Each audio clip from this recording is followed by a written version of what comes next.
Sorry for the delay. It is someplace. Got to take care of business. Hey, everyone. Thank you for waiting. I know we're the second to last panel to go, but hopefully one of the most exciting. So thanks for joining us. I'm very lucky to be joined with some esteemed colleagues and people that I met today, where we'll be talking about the subject matter of the rise in mobile and how it's changing social and digital strategies from publishers to brands to companies, especially the ones up here. One, just an announcement as we discussed in the back, we know there's someone doodling pictures of panelists up here, and we would all like one. We need new Facebook profile pictures. So some people have been left out, but we're making the recommendation, and you could get a beer on us post this panel if you do so. So I'm gonna jump right into it. So mobile has really changed the structure of how we're consuming content, how we're consuming advertising, and how we're understanding how people engage and react, especially when it comes to particular devices or being on the go. So just to engage the crowd a little, out of everyone here, I'm assuming maybe 50% of you actually have clicked on a mobile ad. Does anyone engage with mobile ads or skip right through it? That's 1%. So it's 1%. And someone works at Rebel Mouse in the back, so thank you for helping. And then in terms of how people react, how many people are on Tinder? Okay, cool. I got you back there. But just basically understanding how people swipe from left to right and really understanding those sort of actions enable us as marketers and creators to be able to create sort of products that are really going to engage those users in the way that they want to be most engaged. So I'm going to announce my panelists to the left, and then I'm going to let them introduce myself. Directly to my left, we have Josh Glantz, who's SVP of Mobiquity Networks. Next to him, we have Deep Day, who, if you were here earlier, he was on an earlier panel, who's an industry lead at Facebook. Next to Deep, we have Chris Cathan, who's the global practice leader at Verizon. And then at the end, last but not least, we have Marcella Schein, who's CEO of Scientifically. So Josh, maybe you could start just giving a background of your company. We'll go down. So Mobiquity Networks is in the Beacon ecosystem, and beacons are little Bluetooth broadcasting devices. They can cost anywhere from, say, $5 to $30, and they're starting to get stuck around on walls in shopping malls, stores, colleges, stadiums, and anywhere else. And what they do is they help to connect a Bluetooth-enabled phone to the cloud so that you can collect a lot of data and insights about consumers who are walking around with a smartphone. And then they also enable marketers or whoever is supplying the beacons to deliver real-time messages to a consumer. So you can think about receiving a message as soon as you walk into the Westchester or the Galleria saying, hey, go to the Gap, and you get a really special offer. Or theoretically, you can go a lot further than that, where if you walk into the mall and these beacons can track you throughout the mall, and then when you walk out of a store, they can match it up with payment data and say, next time you come in, we'll give you double points because you didn't make a purchase during that visit. So anyway, we could talk a little bit about that. Great. Facebook, it's a social network, I guess. If you're not on it, I encourage you to join. Anyone not on Facebook here? There's always. There you go. So 100%. Yeah, 100% coverage. That's 100%. So yeah, 1.4 billion people globally. Our mission is to connect the world and help people share better. And as part of connecting the world, we also have internet.org, just bringing internet access to places where it's not as easy to get internet, and for free or discounted rates. And our family of apps is WhatsApp, Messenger, and Instagram. Great, Chris. Yeah, Chris Kutan.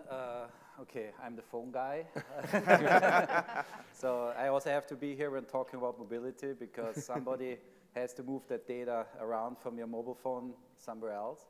So yeah, I work for Verizon. I don't work in the Verizon consumer side. I work for Verizon Enterprise Solutions, which is a huge division of Verizon, but really not as known. We are really we have an enterprise portfolio, cloud, security, IoT, intelligent networks, big data analytics, and my responsibility specifically is to take that portfolio, bring in partnerships, bundle it up, build solutions, and then offer it up to our media and technology clients. So I'm the practice lead for our media and technology vertical. So my clients are Facebook, Google, Apple, Disney, all those like enterprise-grade media and tech clients. So that's what I do. Great. And then Marcel. Scientifically is a technology company that can track consumer product sharing across social. So we use image recognition and machine learning to identify the actual product inside an image. So we can tell you that you like specific brands and which products in particular you may have some purchase intent around. So brands use us to find the influencers around specific products to understand who their competitors' influencers or buyers are, to get closer and closer to that part of the funnel where a purchase may happen in social commerce. So we're really helping to get some return on investment on all the time that brands are spending on Instagram and these social properties to build up the conversation, but all the way down to a product level, not at the brand level. Great. So I'm going to start with scientifically because, one, we made you wait to announce last, but then we'll start with you. So as discussed in the beginning, mobile is everywhere, but it also affects, how we create these products and how we understand the audience engagements and how they're going to behave. So in terms of scientifically in particular, and then a few others, how does mobile directly affect your strategy and how these users, work or move and so on? So for us, it's really about how it's affecting our clients. Mm-hmm. So I'll give you an example for a problem we're solving. Retail client, big brand name, luxury, wants to understand whether their Instagram shares are really about their store, right? Or they asked us. We want to know whether our stores are Instagrammable because the experience that we've created is so much fun, or are there specific products that are actually driving the visit, the share, and then the conversion? So that mobile strategy is really important to us because we help our clients understand whether it's the experience that's driving that or the actual products that are making the difference. So for them, it's what drives the share on Instagram, Facebook, Pinterest, et cetera, through those mobile devices. Right. And then, Josh, I think this is very relevant to you as well, being primarily mobile, but just trying to better understand how this kind of affects the overall strategy and how it drives, your business and where it's going. So our whole business is mobile, but it's really about location. And if you want to think more expansively about what location means to marketers and anybody else who has a physical presence, it's so critical to understand traffic patterns. There's a nice corollary between what we do and what scientifically does because stores want to know if somebody's just walking in and walking out of a store. They want to know if people are dwelling. They want to know how frequently they come in. And there are limited ways that stores, that a retailer would know how to leverage that or how to generate that kind of information. But it's not just a retailer, it's not just a retail type of opportunity. When we have our beacons already in 300 of the top shopping malls around the country that have 250 million shopper visits every month. So there's a big opportunity there, but security companies really want access to it. They want to make sure that security guards, and the malls want to know that the security guards are walking throughout a mall at night. Well, you can put a piece of software on their mobile phone to track all of their movements. So location has a lot of different applications, and mobility enables that. Great. So Chris, being the phone guy on the panel, it'd be interesting to really understand how mobile really helps to influence kind of the customer strategy and what you're doing for your clients and what you're delivering to them. Well, We have multiple verticals, so I'm specifically focused on the media and tech vertical. So in my vertical, obviously, mobile is part of the experience at the edge we're giving to our customers. So we also thinking not only on the mobile side, but we're thinking across, gaming devices. When we talk about experience, gaming devices, we're thinking about beacons, we're thinking about experiences they have in the stores and at retail. And when you talk about big entertainment organizations, we're thinking about theme parks. How can we put that whole experience at the edge? I mean, from our perspective at the edge, obviously, around the customer, right? Anything from the customer perspective. How can we put that whole experience? How can we enable that? And then also what's really important for us is how can we generate the right data, insights back to the customer so that he gets the right insights to actually tune those experiences and optimize it for the customer.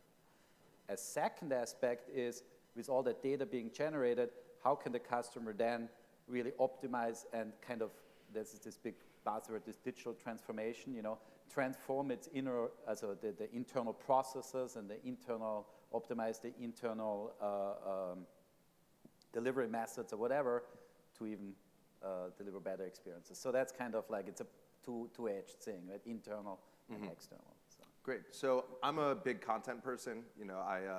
I worked at Huffington Post and Time Inc. and now at Rebel Mouse, where we're trying to build a content management system for a lot of our clients. And I'm gonna send a softball to Deep, maybe, because there was a big announcement with Facebook yesterday about their content strategy and how they're working with publishers. So I think what'd be interesting for me, and especially in terms of Facebook, is that how is mobile influencing you to deliver content or allowing you to kind of make decisions on delivering the most compelling content to the end user? Yeah, so it's a great question, and we talked a little bit about instant articles in the previous panel that I spoke at, and I think if we even bubble it up just a little bit, right? Instant articles is really just an easy way to surface content. Because we found, and I mentioned this previously, that one of the biggest drop-off points is once someone clicks on a link to go somewhere, it just takes a really long time to load. Sometimes the web pages aren't optimized for the phone, and people drop off, right? And once people start doing that, they lose the utility of newsfeed, and once you lose the utility of newsfeed, you start to lose your users, right? So that's a really important metric for us. And if you take a step back on the mobile phone, one of the things that's pretty, I think, still in its nascent stages is how do you make stuff on mobile digestible and smooth and easy to use. And I think Facebook is in an interesting space, whether it's through things like instant articles or log in with Facebook, where we have information and we have the ability and the reach across platforms to really help make those kinds of transactions a lot more effortless, whether that's creating a username or password, filling out your payment information, or reading articles. And I think that's what we're really trying to do because at Facebook, so much of time spent on mobile is spent on Facebook. It's 20%, which is actually pretty astounding if you think about it. And so we feel like we play a pretty big role in what the overall mobile experience is. And so we spend a lot of time trying to see how we can create very, very smooth, seamless experiences on the phone. Great. And Chris, I was speaking earlier with you about how mobile isn't just this device, but it's the idea of being able to present content on the go and things like that. So when we were discussing that, and I think what would be interesting is, in particular to Verizon, how does your company and your focus allow us to basically deliver content experiences to the right users wherever they are, and understanding kind of like, again, how they'll engage and how they'll accept that? I mean, yeah, it's not only the mobile phone. So that's really like we're trying to, again, I need to take a step back. It's really, my focus is obviously because those are, corporations, enterprises that I'm targeting. So it's a B2B play. So we're starting up front to see like, okay, who might be especially targeting? So for example, the CISO of a big enterprise or whatever. and then where can we touch him? So, for example, an interesting new angle we're just trying right now out is what we call smart posters. So where we merge like the physical experience with the mobile experience at trade shows. So it's a poster.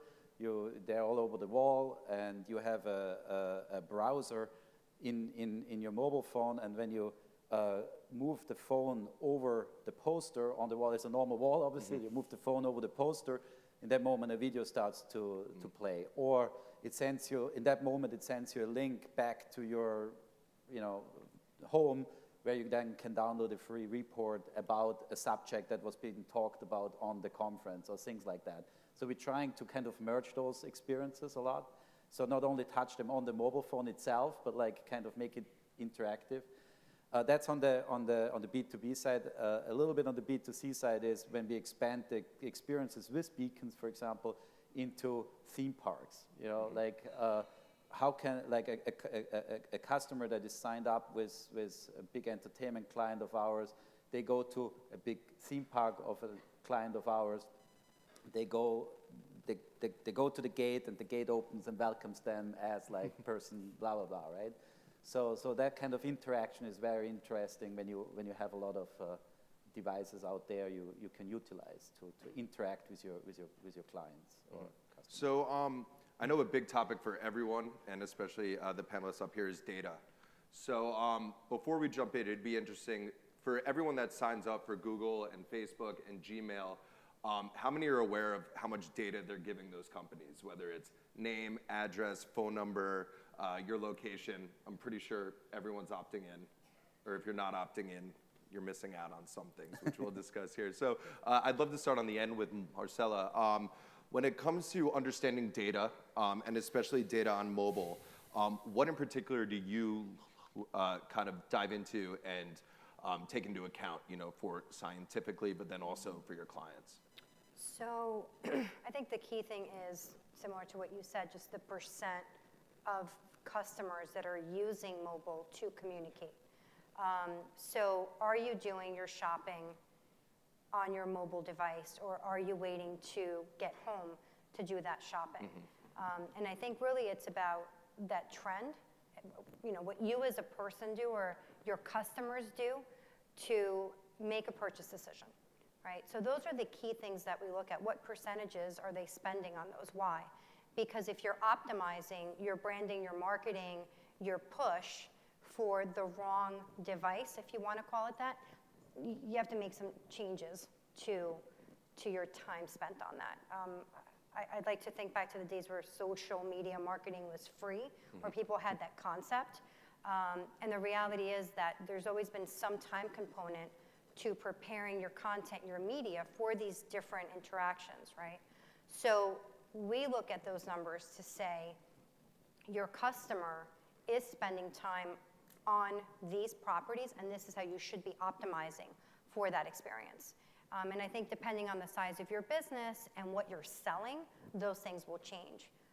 Another big thing is you're not going to be on all of the social properties. You're not going to be, except Facebook, but for the most part, you're going to just be looking at certain ones that matter. If your customer is female and they're spending more time on Pinterest, right, should you be optimizing for that experience on mobile because the amount of product that they see is different compared to their desktop? So those are the knobs that we ask our customers to think about, and our data helps them make some of those decisions. Great. So. And then, I have a question. Please raise your hand here. Who's nervous about the idea that somebody can track your location because you have a phone in your hand? Ooh. All right, it's a lot of you. I get it. I totally get it. I totally respect that. But how many of you, now, again, raise your hand really high, if you have an app called Retail Me Not, or that has another couponing app, or that you've ever gotten an offer from American Express or another credit card in your email? How many of you? Raise your hand if you've done that. Okay, many of you. And how many of you have ever forgotten to use a coupon when you could have used it? All right, so if you walked into a retail environment and somebody new to remind you that you had a coupon waiting on your phone right at the moment of truth, or that you were on Pinterest and you pinned a blouse or a pair of shoes that you liked, or you were on Facebook and you liked a brand or a retailer. How many of you might think that would be interesting and valuable enough? Come on. Decent. That's decent. Today, about 60% of consumers are enabling Bluetooth on their mobile devices, which is pretty good. And as the Internet of Things takes over, I think that number is going to go up, because you're going to leave your Bluetooth on to connect with your car, the portable speakers in your house, your Bluetooth headset, whatever it may be. And you're going to end up having a whole world of opportunity opened up to you. But you're going to give something up because of it, and that is going to be, a little bit of that location data, among other things. No, great. So I think that segs us great into our next topic of discussion, which is privacy, and how we leverage data, and the kind of data that we want, and the kind of data that we can get. So I think I'd love to hear from everyone on this. I'll start with Deep, because Facebook has a lot of your data, and more and more. So how in particular, especially with PII data and privacy, what currently Define PII for everybody. Oh, so PII is personal identifiable data, which basically knows everything about you, and allows certain rules that that gives you protection from what we could use as marketers or as brands, taking that data. So. Yeah, so thank PII. But in terms of Facebook, it'd be interesting to learn what data you're currently using, especially from an advertising perspective, especially on mobile, from the consumers, and what maybe you can't leverage, so that the audience could better understand what to do and what to do not when it comes to being able to target them on, the Facebook platform. Yeah. And see if you can say this. Let's see. I'm sure the lawyers are going to be like, So I think, one of the first and foremost, your data doesn't leave Facebook. We're not selling that data. It's not leaving the Facebook servers. It is encrypted like Fort Knox in our own Facebook servers. So that's I think the first thing there. That's not being shared with people. And when advertisers are targeting people on the platform, they're targeting segments, right? And so when they do that, it's at an aggregate level. We don't create any segments that are under 20 people, right? I mean, for those kind of things. And honestly, at the end of the day, the number one concern for Facebook is privacy. Because if we don't have that trust, we don't have a business anymore. So that is by far the most important thing that we think about when developing any kind of targeting strategy or new capability. And I think I'll take another step back as to because when you were mentioning, so people know what to do, what not to do. I think one of the important things, and this is where Facebook's fallen a few times, and we've done well, and Google, I'll say, does this really well, which is the value exchange, right? So I'm willing to give up that information, if it's my location or what I'm posting, whatever it is, if I know that the value I get in return is worthwhile. So I'll give you a really good example that Google does very well, which is I may get an email about a reservation for a restaurant. I go to Google Maps, and it is there. It says you have a reservation, because they read my email, right? And that is, I mean, if you think about it, that's pretty intrusive, right? They're reading my emails, and then they're shipping it off to Google Maps. However, that value exchange, I mean, that is very valuable to me. I mean, for me personally, I find a lot of value in that, and so I'm not going to go up in arms about it. When you see people go up in arms about certain things, it's because that value exchange just wasn't there. And that is what I think marketers and a lot of these platforms are still trying to figure out. Yeah, and I think that's actually a great point, because you hear this, and I'm going to ask Marcella about this because I know she has a strong opinion on it, but maybe five 5, 6, 7, 8 years ago, you would be nervous to kind of surrender that sort of data and information. But the idea of that value exchange and being able to get these things and understand where you are, if you book a flight to Austin, we were discussing, and I get an email through my Google Mail, and then all of a sudden I have all these recommendations to the restaurants and coupons and things that I could do. It's actually more of a value to me at that point, and I'm not as, against kind of being able to give that data to these clients or these certain technologies. But I know... I guess the question is whether the companies like Facebook and Google are just getting better at demonstrating the value, or we're slowly, as society, becoming more numb to the fact that we're just giving this up anyway, and that's life, and over time it's just that the line is going to keep getting further and further, and so I don't know. Yeah, no, so I wanted to ask you, because I know that the data that you collect and even the privacy type stuff is actually a benefit, for certain consumers and basically the offering that you give. So it'd be great to hear your take. So it could be seen as a benefit. We asked about the couponing and things like that earlier. I think one is, if you're on social, you're out there. And while your Facebook may be private, there is still, if you will, public information that companies like mine can go out and gather to tie a lot of different pieces of your life together. We're concerned, again, with shopping in this case, or product lift in this case, because marketers, brands, we're all in business. We want to make more money, but we believe that it's going to be it's going to continue to get more personalized. And so we are giving up privacy to get that personalization. That's the reality of the world we live in. The millennials, right, or the digital kids that some of us were not a part of, a lot of you are like, oh my God, I can't believe that they're doing this. But as that shifts down, it's just a part of life to them, right? So that's where, and we use social, we're in the business, we find it all very normal. I can't wait to see who figures out that I was just shopping at such and such a place. This is all going to become, I believe, a non-conversation. More companies are popping up to protect your data. The marketers, all of us in business, are getting smarter about driving people to social so that we can personalize the experience. And I think this is something that is pertinent to the small karate studio down the street, all the way up to Bloomingdale's, who's trying to get you to do more there.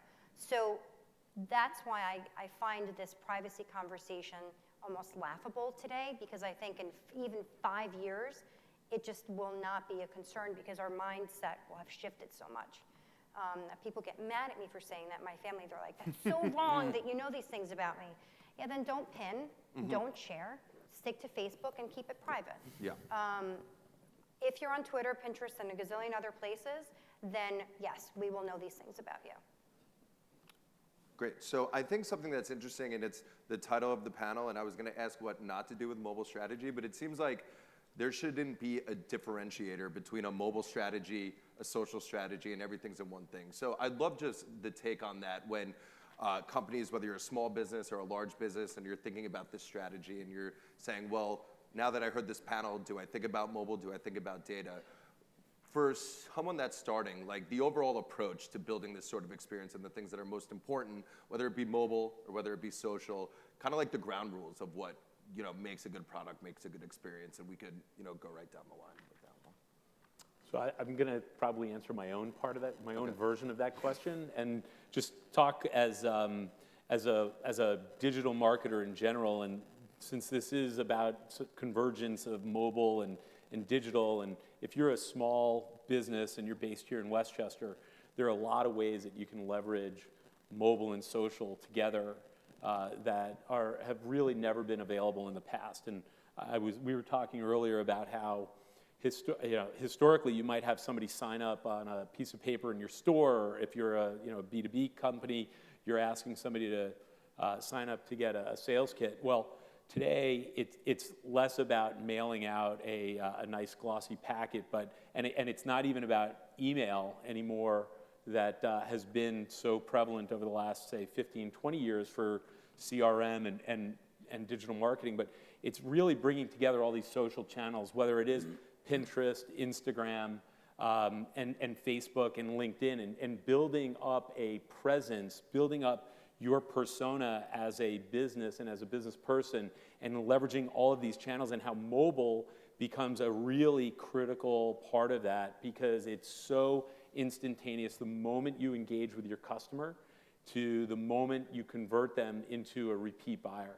And that's just very high level there. We could probably talk about specific tactics there for hours, but I really think that you should definitely take away from this panel that there are so many ways to engage with your customers in social channels, and that mobile has to be the hub of that, because that's where everybody is today.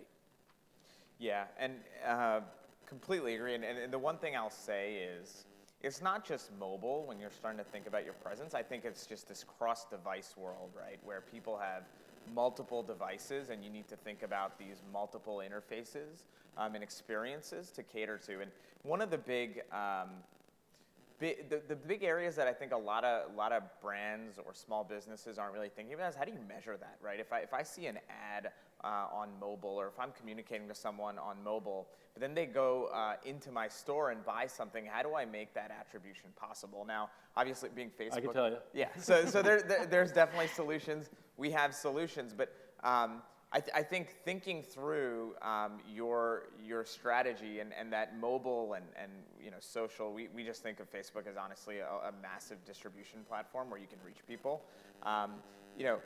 You need to be able to measure those things into quantifiable bottom line results. I hope that isn't me, but and that's really critical in this like multi-device world, and I think that's like one of the most important things that people need to think about. Yeah, I mean, most has been said. Same here. I mean, it's really what you just said. It's not only the mobile. It's like, let's think of it as the customer experience. Is the customer a consumer, or is the customer a B2B, like a decision maker, an influencer, or whatever? You need to think it through, like, where do you touch him? What phase is he in the buyer cycle? How do you provide relevant material to him? We had a good presentation earlier on about influencer marketing and about thought leadership in the B2B world, very important. So we put that all together, and then what's absolutely key as well is to put the measurements in, and also to agree on the measurements. How effective is the experience you're giving out there? What I also noticed is, like, that measurement has to be agreed up front. It doesn't have to be perfect. In some businesses, in some environments, it's not that easy to come up with like a super perfect measurement, but you need to agree with it with senior management so that you later on, can report on it. So, is it click-through, or is it leads generated, or is it revenue or bookings or whatever? So that's really also important when you think the whole thing through. Don't forget about measuring and agreeing on the measurement up front. So I'm going to take it down to some kind of deeper basics, which is what's the point of your business, right? Are you there to drive a customer into the door? And if that's the key thing that you think your website is for, I find this all the time. Today, I needed the address for the conference. I can't tell you how often I have to go digging for that, right? And I'm like running around and I'm trying to find the address for where I'm going. So be your own customer when you're thinking about what you're trying to get them to reach when they're on their mobile phone. And if it's getting them to your store, then you should have a mobile version of your phone, right? You should test it. If you're using something simple like WordPress, there's plugins for everything. Mm-hmm. So be your own customer and think about what you want them to do when you get to that landing page. And if it's driving them to the store, make sure the address is clickable and drives you to that map. If you're trying to sell product, what does that e-commerce site look like on a smaller device? So start with what you want them to do when they're going through that experience, and then think about the offers that are going to drive them through that experience. Even starting at that basic level can then make you think about whether or not you're succeeding in this mobile or other device strategy. And that's, to me, like the most basic piece of where to get started. And depending on then if you're a B2B or B2C business, go through it from there. So I want to leave time for Q&A, but I always like to end panels by getting perspectives of where we're going. So I guess really quickly, in one sentence, or if you need two or three, just going through particular to your vertical or just in the space in general, where you see mobile going, where you see it influencing these certain strategies, and just any kind of closing thoughts, or recommendations to the crowd. Well, Google last week rolled out a new algorithm that really heavily benefits companies that mobile optimize their site, as Marcelo was talking about. And I think it's really critical that everybody focus on first and foremost, if you're a small business, a mobile optimized site. I think there may be, so everybody hears about apps and how most consumers spend all their time on apps versus mobile web. The challenge is that you really have to think about what it costs for distribution. And to distribute an app and get any kind of audience for an app is extraordinarily expensive. So I think that we're going to see the rise of small business on mobile apps, or small businesses integrated more into large-scale social platforms. I think that's going to be a big trend. Yeah, so I think what you're going to see is, as time spent already on mobile, I mean, people are spending more time on mobile than anything else. I think you're going to start to see businesses and all your apps find easier ways for you to move your identity across these different experiences to create very, very seamless environments. Because I think it's going to start to be the primary way people do commerce, obviously communicate, and just about everything else. Yeah, it's not only about where is it going, but like what I'm really excited about in my space is IoT and lots of devices. And I just don't say that so that I've said IoT, which is a Tell rule. them what that is. Oh, Internet of Things. So devices out there being connected to the network and delivering sensor data and so on. Billions and billions of devices out there. So it seems to be the rule at the moment that you have to say the word IoT at every conference at least once, so I've done that rule. But it's really unbelievable, the data you can bring into your organization, you can use and to create new business models and to disrupt the market, and we are just at the beginning of that. And lots of companies gonna change a lot, lots of companies gonna emerge just by helping companies to understand that data, and also companies deploying these devices. I mean, complete revolution in my understanding, a mobile revolution. I mean, I think the future is me marketing, right? It's not about this kind of spray everything out there and hope something works for your business, again, small or big. This gives us the ability to understand our customer. And so my point on privacy, it's going to be about me marketing. And I think that's going to really facilitate better use of our time, of our dollars, and how we experience everything that we do.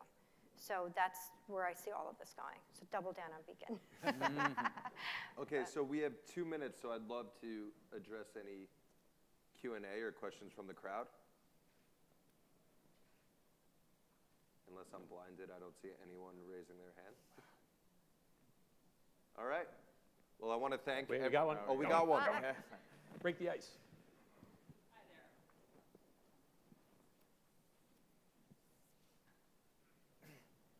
Hi, everyone. I'm Monica from Lions Mortgage. I'm the Director of Digital Strategy over there. Thanks so much for all your insights. Just a general question. What keeps you up at night? What's like the big thing that is really kind of challenging each of you, at least in the next year, let's say? I mean, we talk mobile, Internet of Things, but what's after that? Like, what do you see coming down the pike? I'll take a stab at that. I mean, so I will say the shift to mobile and how quickly it's happened is I think alarming to a lot of people. For us, and for me particularly being in advertising, I think, how do you measure that? And we have solutions with our conversion pixel and Atlas, giving you the ability to measure on mobile and across device.